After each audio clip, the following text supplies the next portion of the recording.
one time, but wow, we are breaking some new rules here. Plus, I think there's a thing in Freemasonry about the rules of three. But seriously, when it comes to the topic for this episode, I really couldn't think of three better worshipful masters that have served as an example to me and really impressed the leadership that goes behind planning for a successful year than my guests this week, who are worshipful brother Ed Freeman, who's the master of Hiram-Takoma Lodge number 10, worshipful brother Jesse Ouellette, he's the worshipful master of William R. Singleton-Hope-Lebanon Lodge number 7, and worshipful brother Derek Rivas, who's the master of Justice Columbia Lodge number 3. My brothers, welcome to the Craftsmen Online podcast. Good to Thanks be for here. having us. They Honored to be here. almost in a chorus. That would have been amazing. Close enough. Close. So as I mentioned, I invited you all on this episode. I thought about this. This is our 5th season for the Craftsmen Online podcast. We have tackled Trestleboards and how to put them together over previous episodes with other guests. But as I mentioned, like being able to travel to all of your lodges and see what you have put into action is pretty impressive. So I wanted to start our discussion with a really simple ground rule here for our listener and all of us involved. All lodges are different. Not everything is going to work everywhere. So, Ed, with that in mind, when you were coming into the East for this year, 2025, what was your top priority for your year as master of the lodge? So it was about threefolds. Primarily, I wanted to make sure I try to get members of Hiram-Takoma who haven't been in attendance or actively participating, want to try to get them back into lodge for whatever reason, right? And then the second part of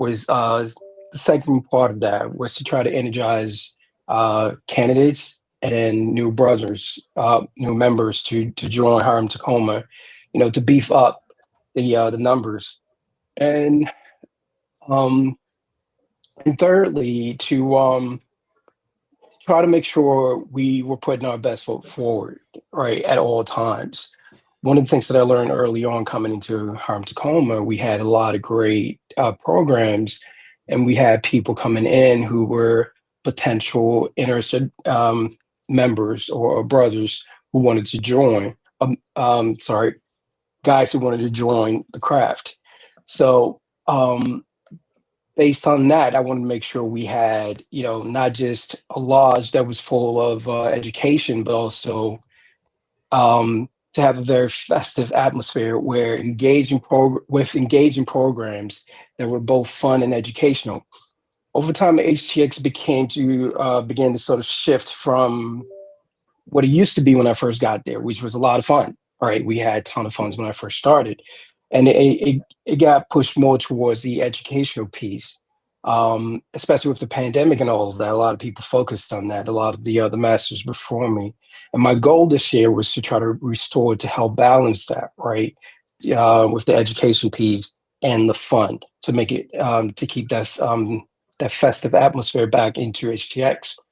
Bringing back that sense of camaraderie and the enjoyment that initially inspired me to join HTX. So primarily, getting old members back in, beef up our numbers, and then entice candidates to join with more fun programs. Jesse, Derek, you guys want to take that one? Over to you, Derek. Sure. So my top priority before even entering the East was noticing, since post-COVID, that lodges, not only in DC, but as I imagine across the world, fell into sharp decline. It became easy for us to either virtually be present, and then when that ended, and the call to come back home to lodges, very few showed up. So the first question I asked as my top priority, and this is just like Ed mentioned, it boils back to is, what can I do to make a brother come back? At Justice Columbia, we decided as a unit that we were not going to have any ritual as far as initiations brought in during our stated communications. They will be focused on education, focused on events, And that would be one way that any brother who in the past just said, well, I'm not coming to just a meeting. I'm not here just to sit down, read the minutes, and then go home. I want a program. So now all of our initiations or degrees are held on special communications. And that became, to answer your question, the priority of my first year. How about you, Jesse?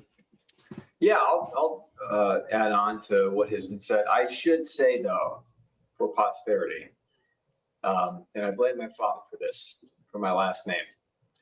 It is, in fact, pronounced Ouellette. But I have heard many iterations over the years. I've heard Ouellette, Ouellette, Ouellette. I actually got into an argument with a gentleman one time because he insisted that the first letter of my last name was a Q and not an O, because of course Q's come before U's. To which I have to insist to that gentleman, I know how to spell my own last name, but that's neither here nor there. And you can't imagine what they did to me in the Marine Corps in butchering that last name. So that is no reflection upon you, right, Worshipful, at all. I know that you suffer from a similar, probably, mispronunciation of your own last name as I do, but I have to put that out there for your audience, for my dad. Yeah, put it that way. My personal favorite is when someone says "arse" for my last name. Arse. It's the Scottish. Yeah. I think of Braveheart immediately, right? Yep. What were my intentions for this year? What was my primary goal? So for those who don't know me, Marine in my current life, as well as my past life, former active duty, now I'm a reservist, moved away from the active duty gig about in 2021. But what you learn when you're going through that initial pipeline of training really sculpts you as a human being, especially if you go and join the officer corps, which is what I did. You learn certain leadership traits and principles that are transferable to kind of everything that you do, whether it's in the civilian world or in your private life or in your volunteer life, which is what I consider Masonry to be. Through the training that I received in the Marine Corps, I was able to really, with a lot of ease, plan the year that I had ahead. So the first thing that I had to identify was, we say in the military, it's not unique to the Marines by any means whatsoever, is what's the end state? Define what you want your lodge to look like internally and externally to the district at the end of your year. After you have decided what that vision is, you reverse engineer what it looks like, and then you start to put the pieces into place that will ultimately see your vision realized, and you reverse engineer the plan. Translated into layman's terms, what that means is you identify leaders in your lodge, if they have not already been identified. You get to know them if you don't already, and you know their strengths and their weaknesses. And the leaders don't have to be the brothers that are joining your line immediately, right? Or that are up and coming. They could be past leaders as well that still have a lot to give to the lodge. Many of our past masters are still local. Not all of them are over the age of 80. Many of them are, in their 30s and their 40s or in their 50s, and they simply, after they leave the East, they have other obligation and commitments. They join other appendant bodies of Freemasonry. They're exploring other things. Getting those brothers to come back, share their knowledge and their expertise with the lodge is a critical component to early on identifying the leadership that you need to satisfy a vision that you have for your Masonic year. What I found most useful is to identify these leaders and where they would fit in terms of the structure of how I wanted my officer corps to look like. And that was as committee chair. So almost every committee chair of my lodge is a past master sharing that knowledge. And then, of course, you have to give them a mission, right? After you give them a mission, you got to be hands off. You can't be a micromanager. You have to let the experts do what the experts do. I'm no expert in ritual. I'm no expert in finances. I'm no expert in social stuff or charitable giving or bylaws, right? But there are brothers in your lodge who are. Identify who they are. Ask them if they're willing to serve during your year. Give them your vision and your mission. Prepare that early on, and then sort of let it happen. And in the Marine Corps, at least, we have this acronym that we call BAMSIS, right? Which is begin planning, arrange reconnaissance, make reconnaissance, complete the order, issue the plan and then supervise. And the supervision aspect of this is critical. Everything else I just said can easily be dovetailed into the latest translations with the military acronym, but the supervised aspect, I have found, at least in my year, after setting that initial goal, as being a critical component to ensuring success. Because at the end of the day, Masonry is a voluntary organization. We all have a certain length to our cable toe. We all have busy lives. Some of us have children, jobs. We live in the nation's capital. A lot of our jobs are extraordinarily demanding, require a lot of us. But knowing who those brothers are that can commit what they can commit, and then after they agree to commit to that thing, just following up in a way that's both polite, but at the same time, reminding those brothers that at the end of the day, the end goal is always going to be action and not activity, will ultimately end up in a successful year. I love the start to this podcast episode. This is great because there's three of you, and I knew that you were each going to be coming to this, each of the answers, but also to how you did this from different ways. And I always tell brothers, like, yes, our ritual says the way to do certain things, but there's also a way or a solution that we can try to get there, and everyone's going to take their own path. One that really impressed me was when Derek, we were sitting out at lunch one afternoon, and you opened up on your phone and you were showing me your trestle board and the physical trestle board. And I looked at this thing and I was like, whoa, here's a dude who's got a strategic planning background. So when we start talking about the beginning of planning your trestle board, when did that start for you, Derek? And what were the review steps that you had as you went through to the final product? So I began, believe it or not, when I was a junior steward. I thought you were going to say when you were 8. That would have been impressive. Well, I look like I'm 8, so but no, I began as a junior steward, looking forward at where I was and what I wanted. What Jesse mentioned was really aligned with what I'm thinking, in the sense, and he said it eloquently. I just can't say it that fancy. You guys, I doubt it. I think you can. Try. Well, what I'll say is this: is as a junior steward, I looked 7 years down the road at where I wanted to be and what I wanted to achieve. Of course, none of us could have foreseen COVID and all the ramifications that came after that, but I knew that I wanted to focus on my favorite part, which was the fellow crafts degree, more specifically, the 7 liberal arts and sciences. We all know how to climb that staircase. So I knew I wanted that to be my year, which perfectly fit with our Masonic calendar. But it wasn't just a solo act. I had a chorus of voices. I spoke with, past masters, the current master at the time. I spoke with brethren, asked them what they wanted to see for a year in 2025 when I was master, things that I could affect change on. And we made a trestle board that was a strategic plan from 2025 to 2027. So this is something that we and Justice Columbia have decided we'll do every 3 years to keep our organizational goals moving forward, not past one single term, but thinking further down the line and helping each other get to that. So, things I do right now for my year, I'm also paving a way for my senior warden when he assumes the East, and vice versa. That will continue forward so that the lodge is constantly moving in a direction that senior leadership agrees is the path. And of course, it's a living document, right? That's the most important aspect of all this. Is it's nothing set in stone. It's not my will or pleasure, except for my year, obviously. But no, it is something that it changes over time, and it adapts to the needs of the lodge as you go by. And so my best advice and recommendation to every future master and any sitting master that hasn't done this: speak with your junior warden, speak with your senior warden, plan 3 years ahead of what our junior warden is going to look like when he's sitting in the East, and have that momentum keep pushing forward to drive success for the lodge. Jesse, Ed, who wants to jump on that one? When did you start planning your trestle board, and who were the people you went to, or what were the checkpoints that you were going through in your process? Worshipful. Sure. So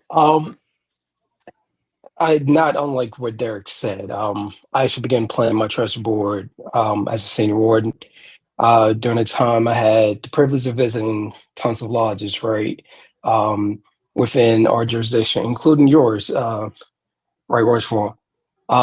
So these visits were actually instrumental in planning my Trestleboard, right? I got exposed to a variety of well-executed and inspiring programs, many of which influenced some of what I put together for my Trestleboard, right?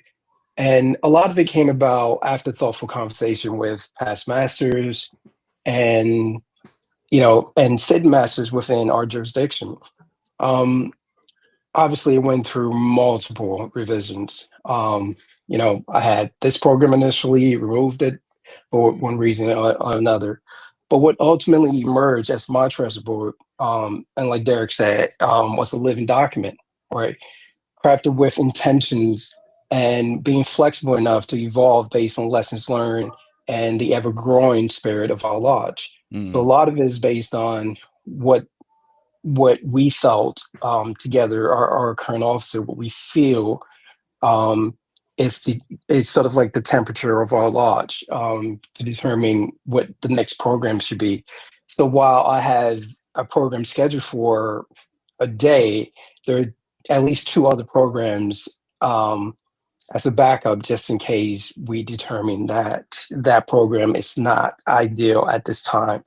Um, so then we go to plan B or C, just based on, again, based on the temperature, based on the tenor of our lodge and the members. It's important, the pivoting part, because I'm going to ask you a question. Actually, my next question is going to address some of this, but you collectively on this call, you've been in the East for just over 4 months. You should have had 4 meetings in under your belt at least through this time of the year. And that's the toughest thing, is when you're the master of the lodge and something changes for that night. A speaker isn't able to make it. Someone gets sick. The Grand Master decides he wants to come and visit your lodge, or a Grand Officer shows up and you're like, oh my gosh, now we got to pivot. We got to make this change. So that's a key thing I think that brothers need to keep in mind, is that I like the living, breathing, and being flexible part. How about you, Jesse? Yeah, it's funny what you just said triggered a memory. In January, during our first day of communication of the Masonic year, myself and another one of our brothers got to the lodge at Singleton Masonic Temple. We get upstairs and we hear one of the carbon monoxide alarms going off. We think it's a fluke. We turn it off. As soon as we turn it off, we hear another carbon monoxide alarm go off downstairs. I'm like, okay, this is probably something. Long story short, the whole place was flooded with dangerously high levels of carbon monoxide. This was about half an hour before the dinner was supposed to start in the lodge. This is my first day of communication in the East. And we had a huge program coming that night. We had Right Worshipful Brother Amin Kasamani coming to deliver a lecture on education. And I was going through all of the scenarios in my mind of what are we going to have to do? What does our charter say as to where we can meet? Do we have to go down the street to Guapo's and Whole Lodge? Maybe with some tequila. Just kidding. Was Worshipful Grandmaster to listen to this, but I know you'd be there too. It was a cluster. We ended up working it out, but to Worshipful Master Freeman's point, you never know what's going to happen. You always have to have that sort of contingency plan. And for me, to answer the question, when did I first start planning? It was around this time last year. I have a perpetual fear that resonates throughout everything I do, really, in my life, of failure due to lack of planning. I'm the guy that, although I'm relatively young, I'm only in my late 30s, but I feel like, my father sometimes, when it comes to getting my family to the airport, I'm there like the day before, right? So I always want to plan for the worst and hope for the best. So around the April timeframe of 2024, I started planning for this entire year. By June, I had my written examination completed for the Grand Lodge to qualify me to be master. I'd already scheduled with Right Worshipful Brother Mahaney, the Grand Lecturer, my Section 83 exam. I was one of the first that had scheduled it, just because I knew that if I did not do it at that time, I would forget. And I had every single month planned out. I had already called people who I wanted to invite to our lodge to present the program at least by October of 2024. So it was committed. there was an entire roster of events that were planned. I had, to both of Worshipful Brother Freeman and Worshipful Brother Rivas's points, coordinated with my incoming senior and junior wardens. So they understood what the plan was going to be. And then I think probably most importantly of all, I outlined in my mind and then finally put on paper a proposed budget of how we were going to pay for all this stuff. And I hosted a meeting at my home here for the time being in August of 2024, got together with the treasurer, with the incoming senior and junior wardens to align with what their visions were going to be for 2026 and 2027, allocated the appropriate funds to ensure that we had what we needed to complete my vision or my end state for that ensuing Masonic year. I'm still terrified for you because there's nothing in the book on what to do on your first stated meeting and the carbon monoxide detector is going off. Like, you call the fire department. Pro tip. Who, by the way, I have to say, and just as a quick anecdote, one of the first responders there, he came, he saw us, he pulled a necklace out of his shirt, square and compass. Nice. So we took a picture with him. Very nice. Very nice. All right, Jesse, I'm going to stay with you for this next question, but I have a little explaining here to do. This is one that I often ask clients in a professional setting.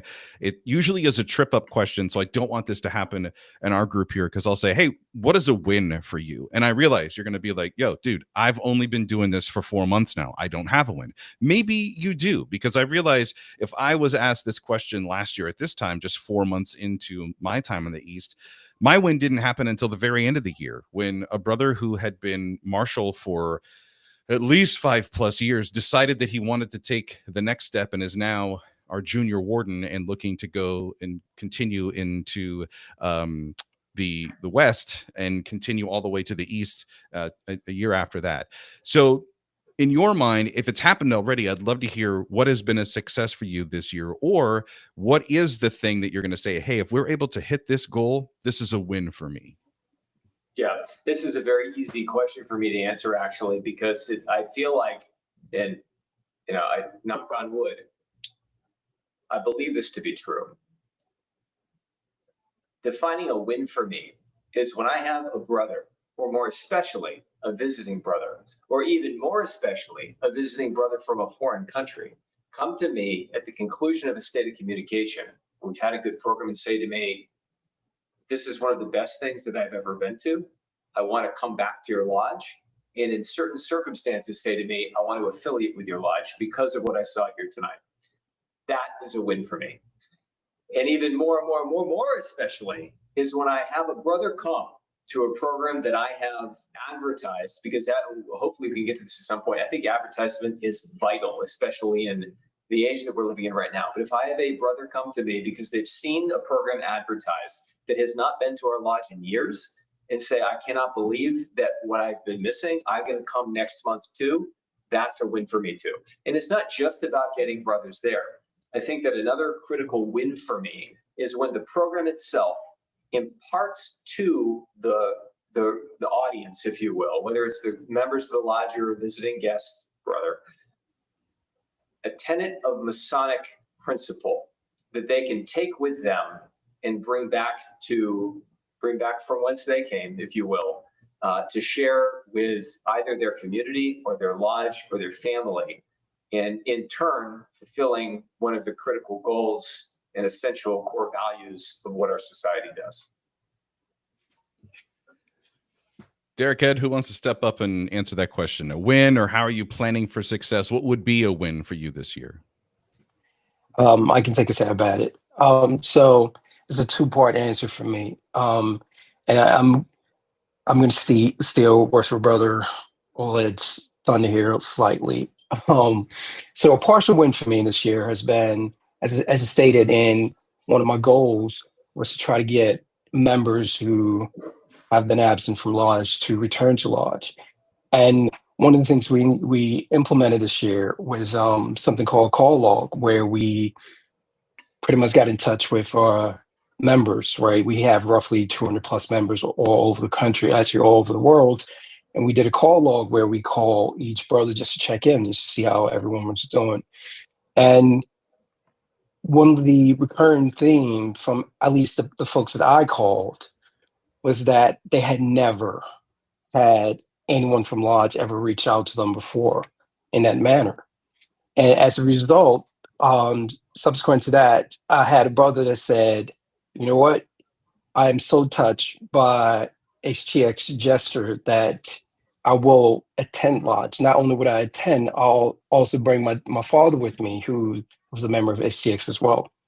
And obviously people say things, and the very next stated, he showed up and he brought his father with him, and they have been consistently showing up ever since. I think I was there that night. You called that out. That was Yes, you pretty were. special. Yeah.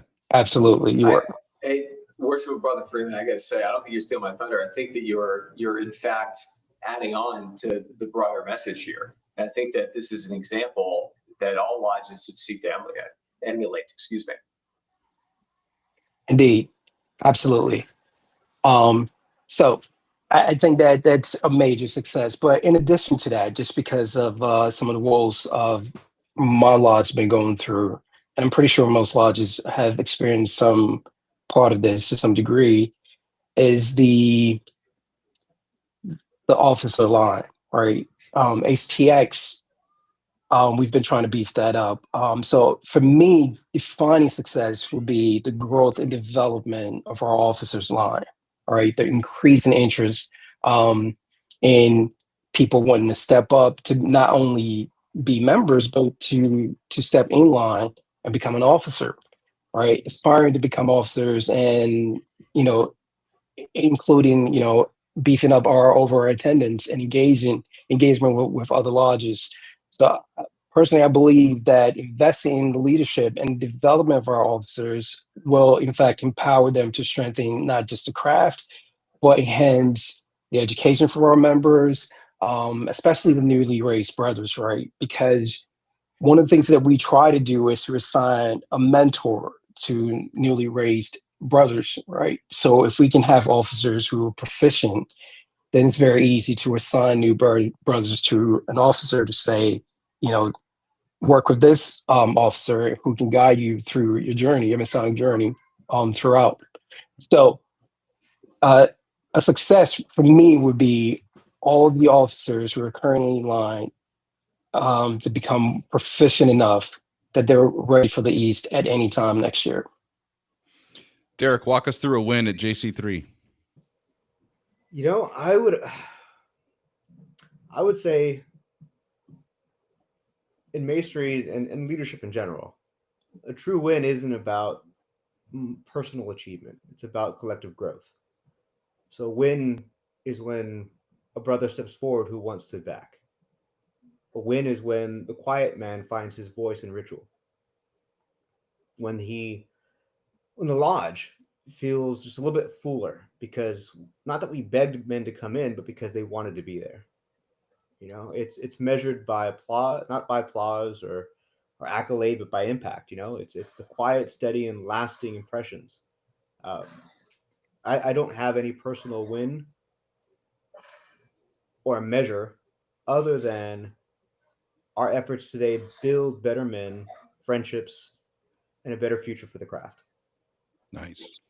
So it's unique, not only that we have 3 masters from 3 different lodges here in the Grand Lodge of the District of Columbia, but you all have great legacy behind you. I mean, we have the Masters of Lodges numbers 3, 7, and 10 on this podcast episode. So I can't help but ask this question. And Derek, I'm going to start with you when it comes to traditions. This is the toughest thing as Worshipful Master, because you have to balance the traditions that your lodge has had and wants to carry over, along with some of the new ideas or innovations that you want to add. How did you cross this delicate bridge this year? That's a great question, and a loaded one at that. No, I mean, so certainly, and I would rephrase by saying that whether it's a lodge that's been established for over 100 years or a lodge that's been established for 5, all lodges, especially in the District of Columbia, are equal, right? And to that point, those that have their history, yes, they are and should be obsessed with preserving the tradition and the decorum that lodge has. The balance, as you asked, is tricky sometimes. You know, that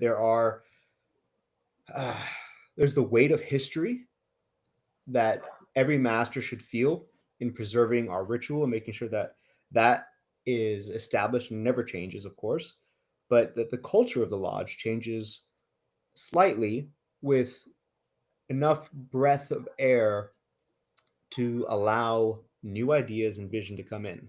So, a small example are our events this year. We traditionally have a spouse's significant other's event. We traditionally have a crab feast. Those are staple events that we've had. I can't even remember how long now. So this year, those remained. The other events that we normally plan throughout the year, I talked to our officers and our brethren and said, what would you like to see different this year? What event would be something that could bring fresh air to this gathering? Um, it's a wonderful thing to say that President Ford was actually initiated through Justice Columbia. And so, in honor of that, we decided to do a Gerald Ford Table Lodge that we have coming up in the fall. Likewise, in keeping with my theme for the year, when it comes to one of the steps in the ladder, or sorry, in the staircase, excuse me, around astronomy, I'm planning for a lodge trip to the Smithsonian Planetarium, something completely new and different.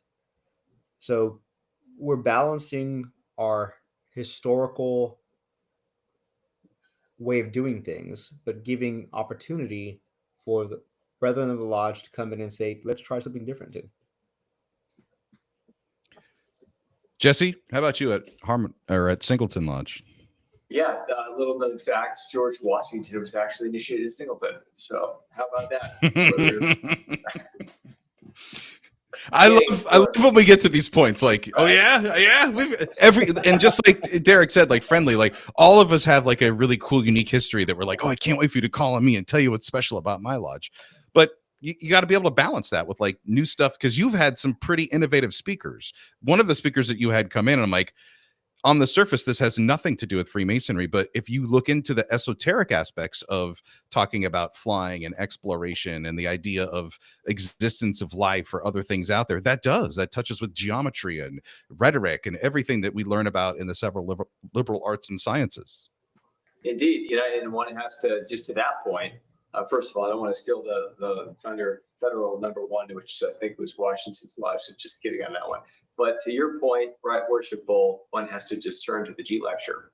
And there's a specific line in the G lecture, and that those who have those who have ears here refer to that if they understand the program that I presented. But also to your point, the several liberal arts and sciences and the study of the sciences itself, right? So every single program that I've had this year has certainly integrated elements of Freemasonry into it. Elsewise, I would not have invited those speakers to come and speak. But to the broader question of this particular topic, which I have now forgotten because we got so off topic, which is the mix of legacy and old ideas. The mix of legacy, that's right. Yep. Look, William R. Singleton-Hope-Lebanon Lodge, number 7, probably one of the longest names in the district, the result of mergers throughout the 20th century. I have an immense burden on my shoulders to carry that on, as is every past master from me, pretty much back to the 70s when a lot of these lodges started to merge together. I think that one tenet remains true, and I think that many brothers throughout the district would agree with me, is Singleton's tradition and ritual. Well before I got there and during my time there, and for the audience, I'm not actually, Singleton's not my mother lodge. I was made, passed, and raised in 2012 in New York City, a lodge called Scotia Lodge number 634. And I came to DC later that fall and affiliated with Singleton. When I came there and understood its history, the first thing that impressed me the most was its ritual. At that time, it was Worshipful Brother Richard Chandler's year in the East. And everything that I saw, I was like, wow. And it was a different type of masonry, right? Back up in the Northeast, it's for accepted Masons, not for ancient accepted Masons. Is down here, so the ritual differed a little bit. But when I saw the precision of the footwork and the way that the ritual itself was memorized, and having that military sort of mindset, I was like, wow, this is something that I want to learn from. that I can find mentors in and that I want to exemplify at some point in my Masonic career. Now, well over a decade later, I find myself in the East with that burden on my shoulders of trying to continue on that Singleton tradition of being as proficient as we have been in ritual has been one of the greatest challenges and hopefully one of the greatest successes of my Masonic year, as well as some of the other traditions that Singleton has. But because we're such a multicultural lodge and we have integrated Barristers Lodge and we've integrated Lebanon Lodge and we've integrated Singleton Lodge over the Hope Lodge, obviously over the years, there's a lot of that tradition to draw from. Much of it I don't have to worry about because I have Worshipful Brother Bob Dorsey there to remind me and to be the exemplar that he is in our lodge, as well as many other of the esteemed Masons of Singleton who have traced their origins to Singleton back to the 80s, who are still active participants in our lodge. Anyway, guess being a bit long-winded in that explanation because I am in fact a bit overwhelmed of the burden that I have to represent the lodge, especially on this podcast. Needless to say, it's a heavy burden to bear, but one that I think this year we are sort of on an up and up in the post-COVID world, as all of the lodges in DC are, at trying to get back to where we were perhaps in the 2010s and even before that. Mm. So Ed, Hiram-Takoma also a merged lodge, but you have a low number here in the district. Big history between those two lodges. How have you kind of navigated through the legacy of Hiram-Takoma and the new ideas that you've wanted to bring to lodge this year? Yeah, it's been a whirlwind, to be quite honest with you. One of the things that I find myself sort of trying to appreciate in all of that is the history of it all. All right. Hiram-Takoma, like you mentioned, is very steep in history. There's tons of people who came and went through Hiram-Takoma, big names, politicians, presidents, and all of that. But one of the things that stuck with me the most is Hiram-Takoma was one of the lodges that were instrumental with respect to integration within all of DC. All right.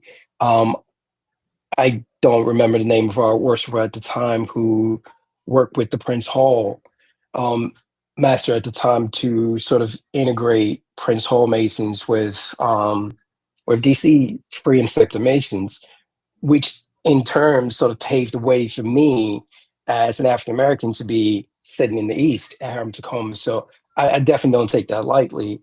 And so I appreciate all of the wealth of knowledge. And to further answer the question, we have such amazing past masters who continue to support everything we do and are very involved in lodge, right? And at any point in time, I can call and ask for any sort of favor or anything, and they continue to guide me in terms of what was tradition by some of the things I want to do.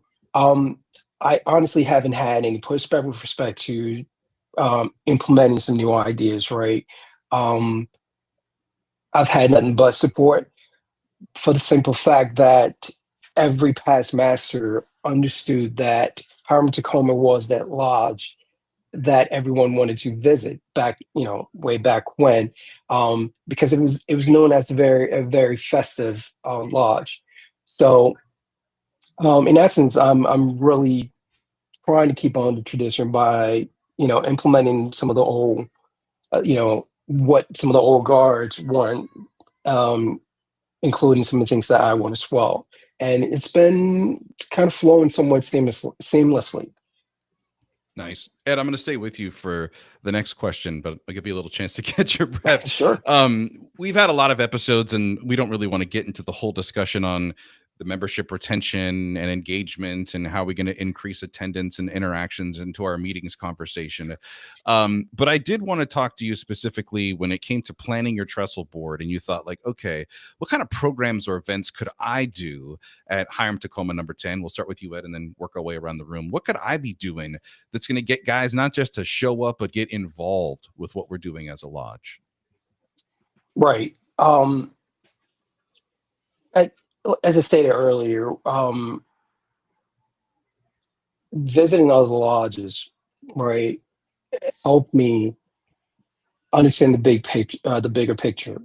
And I think you've heard me say this a lot, that I'll go up to every master and say, this was an amazing program. I'm literally going to steal this. I'm going to implement this in my lodge at some point in some way or fashion.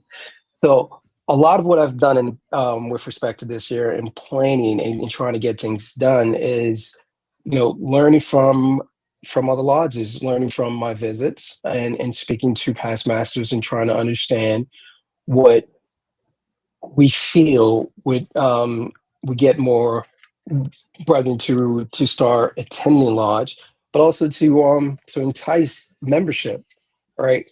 So we wanted to do more programs that were friendlier, right? The education programs are great because that's important, because it helps with the Masonic tradition. However, over time, I realized that needs to be balanced with something fun, right? Particularly something that involves perhaps a little bit of alcohol, right? And wait, where's Jesse? Where's Jesse? This is highly inappropriate for this conversation. Right. But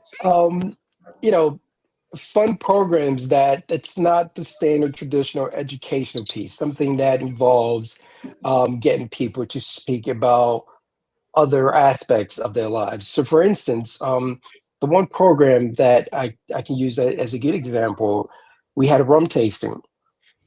Right. And initially, I intended to get to hire a professional to come in who knows every and anything about rum, give the history about rum. But in speaking to other masters and different brethren, we realized that perhaps that's not the best way to do it. So rather than having a professional come in, we'll invite people to come in and talk about different rums they've had and explain their experience and where and when they tasted that rum, right? And right, worship, I tell you, this was perhaps one of the best programs we've had. Not so much because of the alcohol. I'm sure it helped. It's a key takeaway right there. Any program with alcohol is a winner. Correct. It helped. But we had folks explaining about just the history of their family history. For instance, we had about 8 members of Latvian Lodge showed up, and they brought 3 different rum from Haiti. And it just so happened that one of the brothers, his grandfather, is a big time. He either works or partial owner of the company that makes the rum, and we were able to get the whole history behind the 3 rums, right? So, right, yeah, it's alcohol. At the same time, you're getting to understand people and learn about their backgrounds through other means, right? And it's not just the Masonic aspect of it, but rather the people aspect of it. Right. I love that. You made it more about the Freemason and less about Freemasonry. Correct. Which is awesome. Love that. Worshipful Brother Jesse? I got to say, after observing Worshipful Brother Freeman's t-shirt, and you, right, Worshipful, the only difference between you and us right now is we're both transparent, and we want to know what you have in that Yeti over there. Just water until our agreed recording time is over, and then it's a Friday night here. You're the responsible one, so you ought to have to, be in charge. I think when it comes to programming for a year, I sort of think of it in 3 different categories. You have to have something that's interesting per month, right? Interesting, meaningful, and Masonic. Translated, you have to have something that probably, and does they have to have? It's recommended that you have something that's both educational, charitable, and esoteric, right? So interesting, meaningful, and Masonic. And these are the three sort of categories I thought of when I was planning out my year. You're not going to get any of your members to show up to lodge if those three things are not present, especially if you have a lodge that is composed of members who do not live within a 1 mile radius of your lodge, right? And many of us have this problem. They experience this problem. We've addressed this this concern in leadership conferences in the past, that we live in the most, in America, transient area in the United States. And you have brothers that come here that join lodges when they're in college, when they're in graduate school, or they're in law school, or they're getting postdoctoral degrees, or they're diplomats, or they're on military orders, or they're working for government, or they're on temporary assignment. They join a lodge, they move, and they're gone. Or you have people that are here, they work for a company, they move, they're gone. Or you have people that are here, they stay local, but they want land, right? And they move out to suburban Virginia or suburban Maryland. And the commute, as we all know, I'm sure your audience is primarily DC based on this podcast. Getting into DC is a pain when it comes to getting to lodge, especially when you're going to a lodge like Singleton, for example, which is in Tenleytown. That's really hard to get to right after work. If you work in Northern Virginia or Maryland, you're talking about over an hour. Why am I going to lodge? Am I going to lodge just to hear the minutes, to hear, some guys bicker about the verbiage behind some, resolution that we want to pass, or allocating a $500 charitable donation to a popcorn drive for some charity? No, you want these guys that live in Reston or that live in Leesburg to want to come to lodge in the District of Columbia, because they're going to experience something that they can't get in those other locations for free, and that's wholesome, and that they're enjoying with people of a similar mindset, with similar cloth and similar values. That is the goal. Worshipful Brother Rivas, how about a JC3? I think the goal for us was not to fill chairs, but rather to create a sense of belonging. I think that it's wise to remember that the tide ebbs and flows. I don't believe that periods of low attendance throughout lodges is a major call for crisis. I think it's actually a perfect time for those of us that are serious about the craft to reflect upon it, work on our ritual, and build deeper connections with each other. So I believe that participation naturally flows from a man feeling a sense of being heard and valued. He doesn't need to be convinced to return. He looks forward to it, right? I mean, in Freemasonry, it's not the summons that calls a brother back. It's the spirit of the lodge living in him. So participation isn't something you demand. It's something that you build. One conversation, one handshake, one moment of fellowship at a time. We make sure that every Mason has a place to stand and a role to play, from, setting up tables to leading a small project, or simply being told, this lodge needs you. Brother, we need you to come. We need your participation. We need you to help us out here, because the legacy of this lodge rests on your shoulders.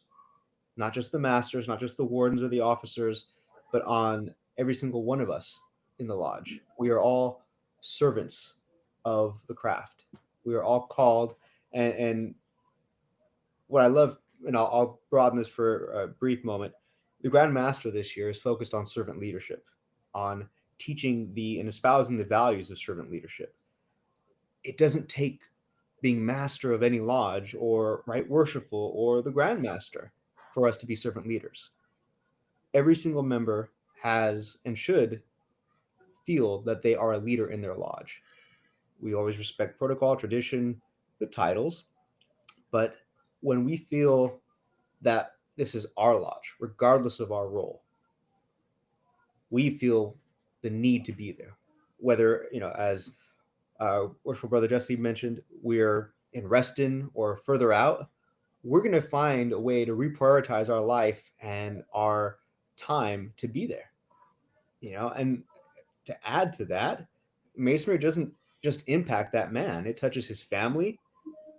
So we want to open the doors for, our wives, our children, our friends, through family or friend social events. We have at JCT, we have a crab feast every year. I mentioned that earlier. We Well, family. So do we. So do There we. you go. See, we don't have to combine ours together this year. But seriously, these family events are things that help show our spouses and significant others that, okay, I see why they're coming here, because there's a deep connection between these guys that I don't see when they go to lodge, but because I'm not there. But now here I am at the crab feast, and I see, wow, these guys really love each other. They're hanging out, they're laughing, they're Or they love crab. they love crab that too. I mean, who doesn't, right? Free crab. Yeah, there you go. A brother, once he feels that love and that connection, his roots go deeper into the lodge, and participation becomes something more than just attending meetings. It's part of his identity. It's part of the story that he also wishes to pass down to future generations. I was here, and what I did mattered. Builds legacy, and that I think all of us want to do for the better of not only our lodges, but for future generations of Masons to come. Nice. Right, Worshipful. I don't mean to prolong this any more than it has to be, but I think this point needs to be made, which is one of the primary reasons why we've had an increase in attendance this year. Especially, I'm speaking specifically for HTX. I firmly believe it's based on our commitment to visiting other lodges. I cannot tell you how impactful that's been. All right. Unlike previous years in recent memory that I remember, the 2025 Sit Masters across this jurisdiction have made a concerted effort to support one another. Right. We have collectively committed to attending each other programs, events, fostering like a strong spirit of some sort of mutual encouragement. Right. And personally, I've made it a priority of mine to visit and support as many lodges in the district as I possibly can. All right. Obviously within the length of my cable toe, but uh, being a master, right, and being able to not only tell your officers or members that it's important to visit, but also to be there in person and to be welcomed by other Sit Masters, it shows your members like what being a Mason is all about, right? When, for instance, I believe I visited Eastgate and got called to the East to sit next to Eastgate Master, right? And in turn, I returned the favor to some other master, and I think that just shows the level of support that we've committed to, and like I said, that skyrocketed our attendance, and hopefully it continues.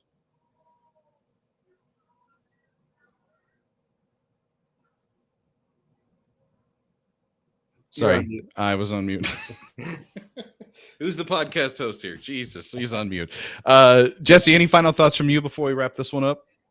No, I just want to say that I think about other things. Probably most people don't want to hear it. I think somebody I heard, or at least I heard recently, some anecdote from a fellow brother that said that every good brother has a novel in him, and that's probably the best place to keep it. That's probably true.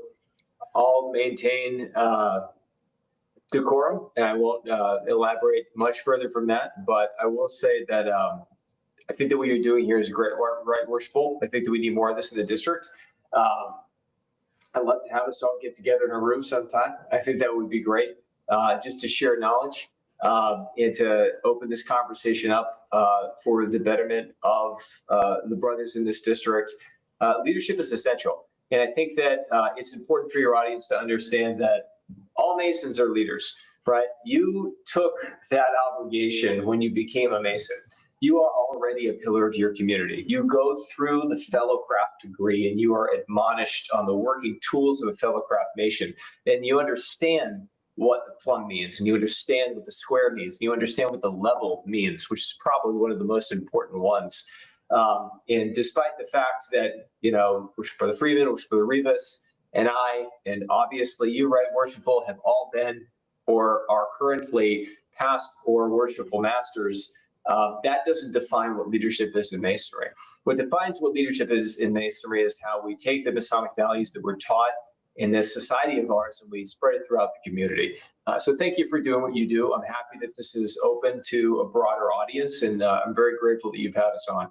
Absolutely. It's been my pleasure. And just kind of some of the key takeaways that I've been writing down, and you guys stop me at any point, because I jotted down 5, kind of key rules from this podcast with the 3 of you. Is number 1, when it comes to planning your trestle board, start early.